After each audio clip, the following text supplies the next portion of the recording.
अजित पवार विरुद्ध शरद पवार हा संघर्ष महाराष्ट्र गेली 6 महिने पाहतोय। अजित पवारांनी बंड करत शरद पवारांचे नैसर्गिक विरोधक म्हणून ओळखल्या जाणाऱ्या भाजपसोबत घरोबा केला। तेव्हापासूनच या दोन्ही नेत्यांमध्ये खेळी करताना दिसत आहेत। राष्ट्रवादी पक्ष आपल्याकडे असावा यासाठी दोन्ही गट प्रयत्नांची परीकाष्ठा करतोय। याचाच एक भाग म्हणजे अजित पवारांनी आता शरद पवारांना दिल्ली दरबारी घेरण्यासाठी प्लॅन आखला आहे। नेमका अजित पवार काय खेळी करतायत, तरीही शरद पवार त्यांना वरचढ कसे ठरतायत, जाणून घेऊया या व्हिडिओच्या माध्यमातून। नमस्कार, मी यश प्रकाश वाडेकर सकाळ डिजिटलमध्ये आपलं स्वागत करतो। राष्ट्रवादी पक्ष आणि चिन्ह कोणाकडे जाणार या संबंधित निवडणूक आयोगात सध्या सुनावणी सुरू आहे। या सुनावणीमध्ये सध्या तरी शरद पवार गटाची चलती दिसत असली तरी अजित पवार गट ही जोरदार टक्कर देताना दिसतोय। तर दुसरीकडे राष्ट्रवादी काँग्रेसचे प्रदेश अध्यक्ष जयंत पाटील यांनी विधानसभा अध्यक्ष राहुल नार्वेकर यांच्याकडे अजित पवारांसह शपथ घेतलेल्या 9 मंत्र्यांचे सदस्यत्व रद्द करावे अशी याचिका दाखल केली आहे। याचा निकाल जानेवारीपर्यंत येणं अपेक्षित आहे। तर दिल्लीमध्ये अजित पवारांची अडचण करण्यासाठी सुप्रिया सुळे फिल्डिंग लावत आहेत।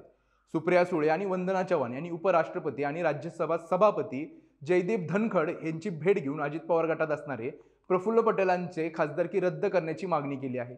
याचाच पलटवार म्हणून आता अजित पवार गटानेही कंबर कसत लोकसभा अध्यक्ष आणि राज्यसभा सभापती यांच्याकडे शरद पवार गटातील सदस्यांना अपात्र करा या मागणीसाठी याचिका दाखल केली आहे। पण या सर्वात महत्त्वाची बाब म्हणजे यामध्ये शरद पवार, सुप्रिया सुळे आणि अमोल कोल्हेंचे नाव वगळण्यात आलं आहे। राज्यसभेतील शरद पवार वगळता वंदना चव्हाण आणि फौजिया खान यांचं सदस्यत्व रद्द करण्याची मागणी, तर लोकसभेत श्रीनिवास पाटील, मोहम्मद फैजल यांचं सदस्यत्व रद्द करण्याची मागणी अजित पवार गटाकडून करण्यात आली आहे। पण शरद पवार आणि सुप्रिया सुळेचे नाव वगळल्याने अजित पवार हातचा राखून खेळी करतायत का अशी शंका येते। शरद पवार, सुप्रिया सुळे यांच्यावरती कारवाई केल्यास या दोन्ही नेत्यांना सहानुभूती मिळू शकते।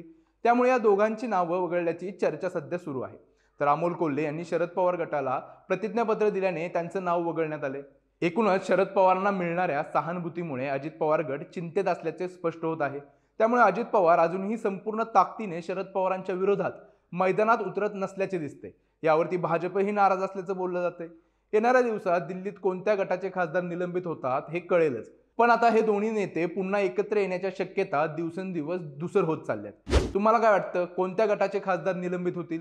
आम्हाला कमेंट करून जरूर कळवा। तुम्ही हा व्हिडिओ यूट्यूबवरती पाहत असाल तर सकाळचं यूट्यूब चॅनल जरूर सबस्क्राईब करा आणि फेसबुकला पाहत असाल तर लाईक आणि शेअर जरूर करा। महाराष्ट्रातील सर्व बातम्यांचे विश्वासार्ह व्यासपीठ